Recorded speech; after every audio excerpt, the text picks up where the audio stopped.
en garantissant en permanence et en quantité suffisante la disponibilité en eau douce sur le cours du fleuve Sénégal, par la mise en service des barrages de Marantari et Diama. L'organisation de la mise en valeur du fleuve Sénégal a créé un facteur stimulant pour le développement socio-économique de la vallée. Elle a également été à l'origine de profondes mutations, tant au niveau de la vie et de l'activité des riverains du fleuve qu'au niveau du milieu naturel fortement influencé par les nouvelles conditions d'hydrolocité et l'arrêt de l'intrusion saline. Ces aménagements n'ont pas été sans conséquences sur l'écosystème, parmi lesquels la prolifération rapide et dense d'une plante autochtone semi-aquatique et nuisible appelée tufa sur les deux rives du fleuve et dans le lit des principaux axes hydrauliques.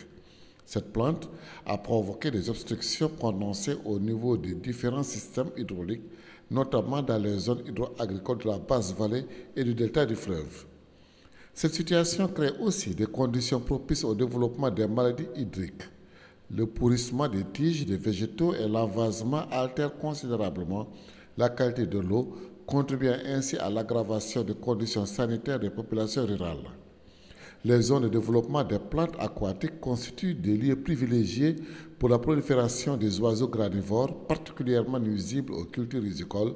Les activités de pêche et l'accès du bétail aux eaux sont rendus difficiles, voire impossibles, et les risques d'inondation sont accrus. Il faut se rappeler que, en fait, le fleuve Sénégal fonctionnait, c'était un estuaire et non pas un delta tel qu'on l'appelle aujourd'hui, et qui faisait que la langue salée remontait jusqu'à la latitude de Bogué, ce qui créait un écosystème assez particulier, en tout cas hostile à la prospérité de toute unité biogéographique. Depuis la mise en place du barrage de Diama, donc il fonctionne désormais comme un delta. Et donc il n'y a plus de remontée de la langue salée jusqu'à la latitude de Bogué, ce qui naturellement est économiquement important. Donc c'est une maîtrise de la ressource en eau. Qui aura permis de passer de 10 000 hectares par an aménageables dans la basse vallée et le delta à 120 000 hectares par an, ce qui est énorme. Deuxièmement, la disponibilité de l'eau douce. Vous savez que l'agglomération de Nouakchott et de Dakar sont désormais alimentées à partir du fleuve. Mais il y a surtout un élément structurel très important. Tout le potentiel hydro-agricole du bassin du fleuve Sénégal se situe au niveau de la moyenne vallée, de la basse vallée et du delta. Ailleurs, c'est des superficies très limitées qui sont seulement au niveau des bas-fonds. C'est dire que sans le barrage de Diama, il n'y aurait quasiment pas de potentiel hydro-agricole au niveau du bassin du fleuve Sénégal. Le revers de la médaille, c'est que ces grands aménagements-là ont eu des implications négatives. Et l'existence en permanence de l'eau douce pendant une bonne dizaine d'années, parce que c'est au bout de 10 ans que ont commencé à émerger ces plantes. Donc d'abord c'est normal qu'elle se développe. Et l'enjeu aujourd'hui, c'est de ne pas remettre en cause nos acquis, mais de prendre en charge le traitement dans la durée de ces plantes-là qui posent un certain nombre de problèmes. Il y en a plusieurs. D'abord, il atténue l'hydraulicité des axes hydrauliques, elle occupe l'espace agricole. L'eutrophisation contamine les eaux et donc elle influe sur l'environnement. Et on a observé au cours des dernières années que la massification au niveau du delta fait que le TIFA sert aussi d'habitat aux oiseaux granivores qui portent préjudice au niveau des cultures. Je suis éleveur à Brahimat. Nous avons des problèmes avec les végétaux aquatiques qui poussent sur les axes hydrauliques et surtout avec les plantes typha qui se développent et bloquent l'accès des bergers à nos troupeaux et les empêchent ainsi à s'abreuver. Il faut que les axes hydrauliques soient nettoyés en permanence, sinon c'est la catastrophe pour nos bétails. Cette plante est vraiment nuisible. Nous sommes des pêcheurs de Kermassen, nous travaillons ici à Talazona. Nous avions de bonnes captures, mais depuis la colonisation des berges par cette plante nuisible, que nous appelons ici Tifa, notre activité est sur le point de s'arrêter. C'est aussi le cas des agriculteurs et on ne comprend pas. On a vu plusieurs axes nettoyés et le nôtre n'a pas été touché. Et chaque fois, on vient nous voir pour nous dire que bientôt ce sera notre tour et puis rien. Cette année, l'eau n'est pas arrivée et l'axe est presque tari.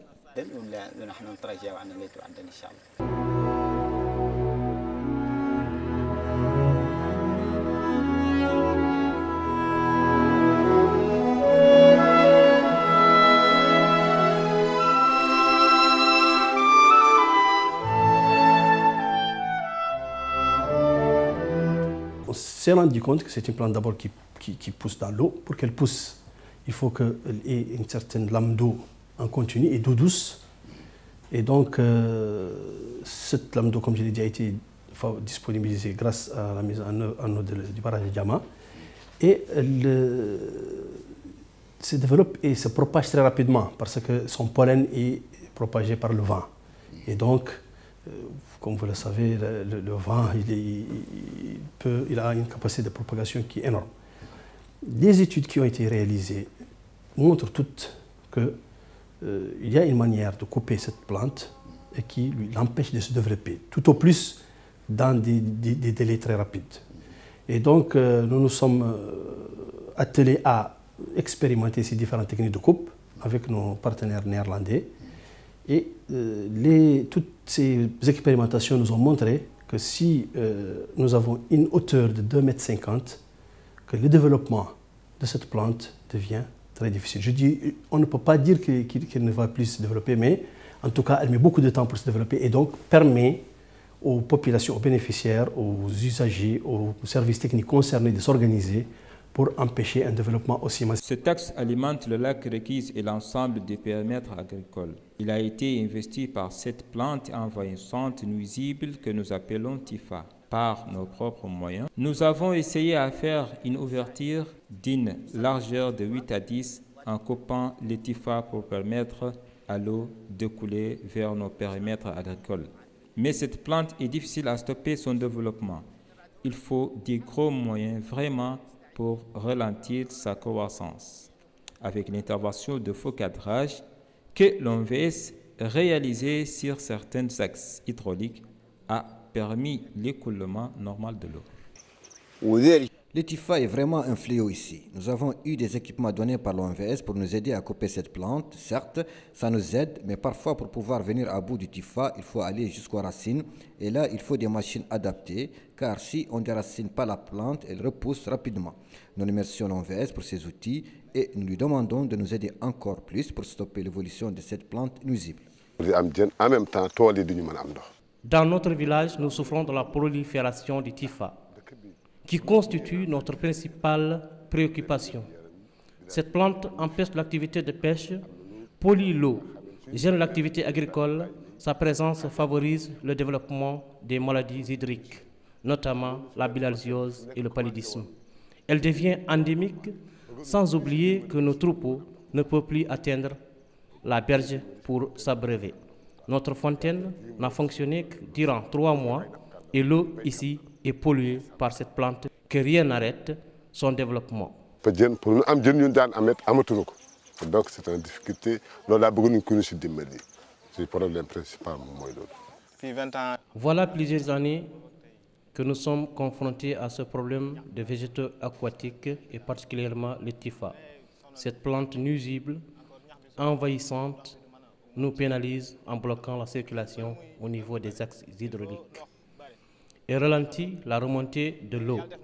Nos captures se font de plus en plus rares Grâce à la dernière intervention de focardage par l'OMVS, nous avons pu reprendre pleinement nos activités.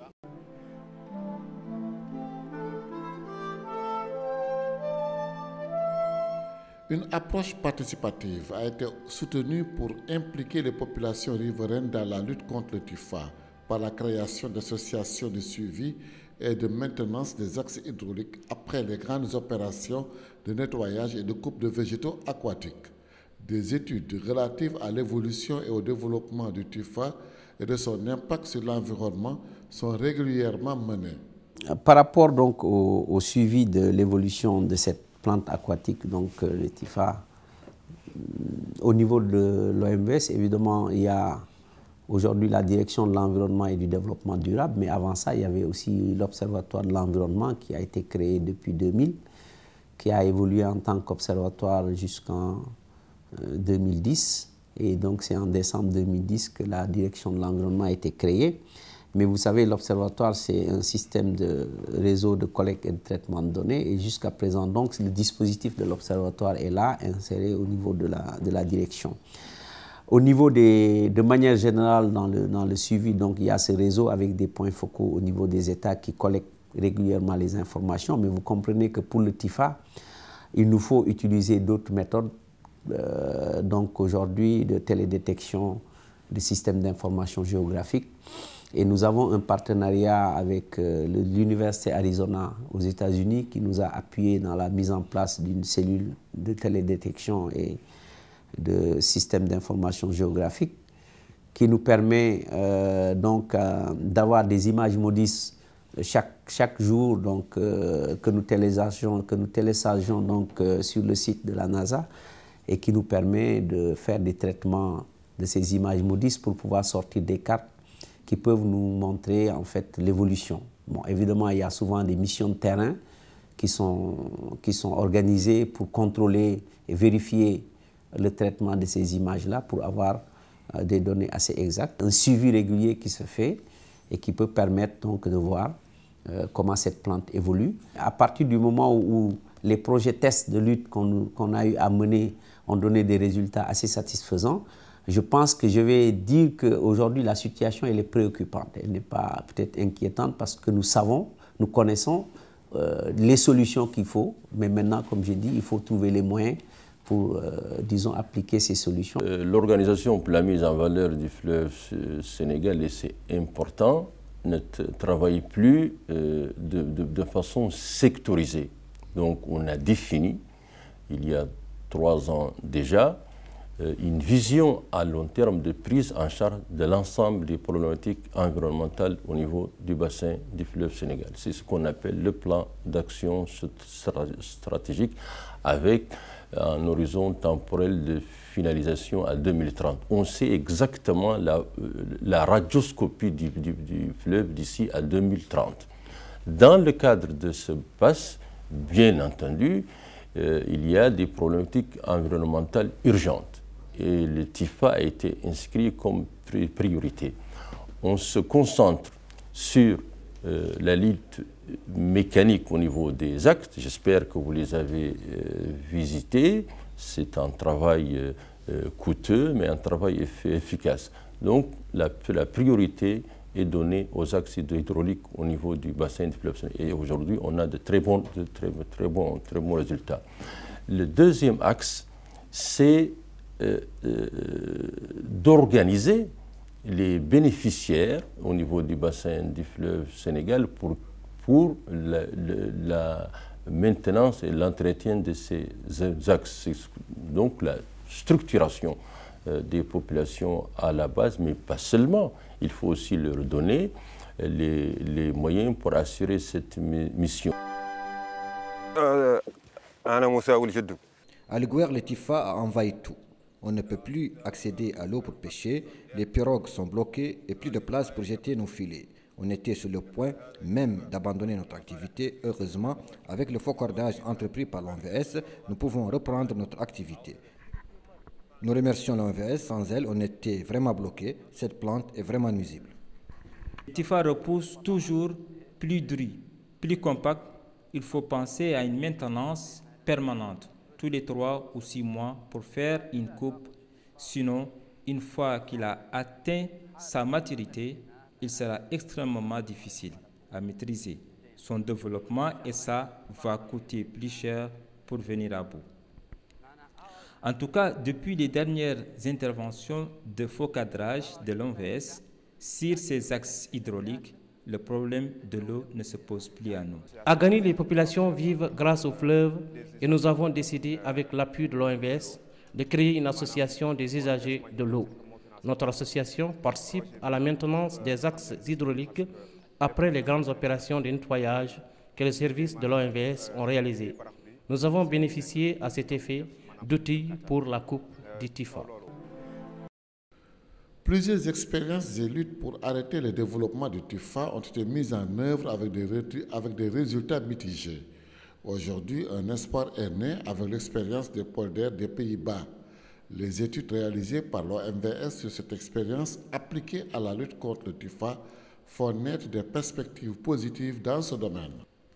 Dans le cadre de la coopération avec le Royaume des Pays-Bas, qui, comme vous le savez, est probablement le pays qui a le plus maîtrisé les techniques d'aménagement des eaux, de leur gestion et de la prise en charge de ces problèmes-là.